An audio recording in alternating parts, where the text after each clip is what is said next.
മറ്റൊരു വളരെ പ്രധാനപ്പെട്ട മിഷൻ അല്ലെങ്കിൽ ശ്രമകരമായ ഒരു ദൗത്യം അവിടെ തുടരുന്നത് ഈ മുള്ളൻകൊല്ലിയിലെ ജനവാസ മേഖലയിൽ ഇറങ്ങിയ കടുവയെ പിടികൂടുന്നതുമായി ബന്ധപ്പെട്ടിട്ടാണ്. എങ്ങനെയാണ് അതുമായി ബന്ധപ്പെട്ട വിവരങ്ങൾ?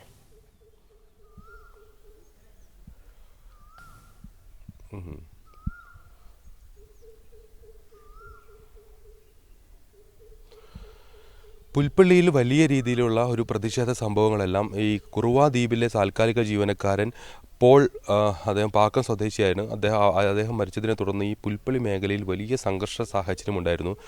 ജനങ്ങൾ പ്രതിഷേധിച്ചെത്തുകയും നിരോധനാജ്ഞ പ്രഖ്യാപിക്കേണ്ട സാഹചര്യത്തിലേക്ക് അവരെത്തുകയും ചെയ്തു. 2 ദിവസത്തേക്ക് പ്രഖ്യാപിച്ച നിരോധനാജ്ഞ കഴിഞ്ഞ ദിവസമാണ് അവസാനിച്ചത്. ഇതിനിടെയാണ് ഈ കടുവയുടെ ഒരു സാന്നിധ്യം ഈ മേഖലയിൽ ഉണ്ടാകുന്നത്. നേരത്തെ തന്നെ സുരഭിക്കവല തുടങ്ങിയ പ്രദേശങ്ങളിൽ, പുൽപ്പള്ളി ടൗണിനോട് ചേർന്നിട്ടുള്ള പ്രദേശങ്ങളെല്ലാം ഈ കടുവയുടെ ഒരു സാന്നിധ്യവും കടുവയുടെ ആക്രമണമെല്ലാം ഉണ്ട്. ആ കടുവയെ മയക്കുവെടി വെച്ച് പിടികൂടാനുള്ള ഉത്തരവ് നേരത്തെ തന്നെ പുറത്തു വന്നതുമാണ്. അതുമായി ബന്ധപ്പെട്ട് വനം വകുപ്പ് മേധാവി തന്നെ ഇക്കാര്യത്തിൽ നിർദ്ദേശങ്ങൾ നൽകിയതുമാണ്. ഈ കടുവ ഇന്നലെയും മിഞ്ഞാന്നുമായി നിരവധിയിടങ്ങളിൽ വീണ്ടും വളർത്തുമൃഗങ്ങളെ ആക്രമിക്കുകയും ഈ വാഴയിൽ അനീഷ് എന്ന് പറയുന്ന പുൽപ്പള്ളി 56-ലെ ഒരു യുവാവ് ഈ കടുവയുടെ മുന്നിൽ പെടുന്ന സാഹചര്യം ഒക്കെ ഉണ്ടായിരുന്നു. അതോടൊപ്പം ഈ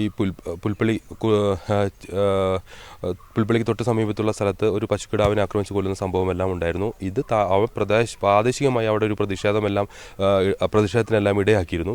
അതുകൊണ്ട് ഈ കടുവയെ പിടികൂടാനുള്ള ശ്രമം കൂടി വളരെ ഊർജിതമായി നടപ്പാക്കാനുള്ള തീരുമാനമാണ് വനംവകുപ്പിന്റെ ഭാഗത്തുനിന്നുണ്ടാകുന്നത്. ആറാട്ടി ടീം ഉൾപ്പെടെ ഈ പ്രദേശത്ത് ഇന്ന് എത്തും. അവർ ഈ സാഹചര്യവും സവിശേഷതകളും പരിശോധിച്ച് ക്യാമറ ട്രാക്കിങ്ങിലൂടെ ലഭിച്ച വിവരങ്ങളുടെ എല്ലാം അടിസ്ഥാനത്തിൽ ഇതിനെ ഐഡന്റിഫൈ ചെയ്ത് മയക്കുവെടി വെച്ച് പിടികൂടാനുള്ള ശ്രമങ്ങൾ ആണ് നടത്തുക. ഏതായാലും അത് സജീവമായി തന്നെ ഇന്ന് തുടരുന്നു. കാരണം ഈ കടുവ ഇപ്പോൾ ഒരു സമീപ ദിവസങ്ങളിൽ നിരവധി വളർത്തുമൃഗങ്ങളെ ആക്രമിക്കുകയും കൊല്ലുകയും എല്ലാം ചെയ്തൊരു സാഹചര്യമുണ്ട്.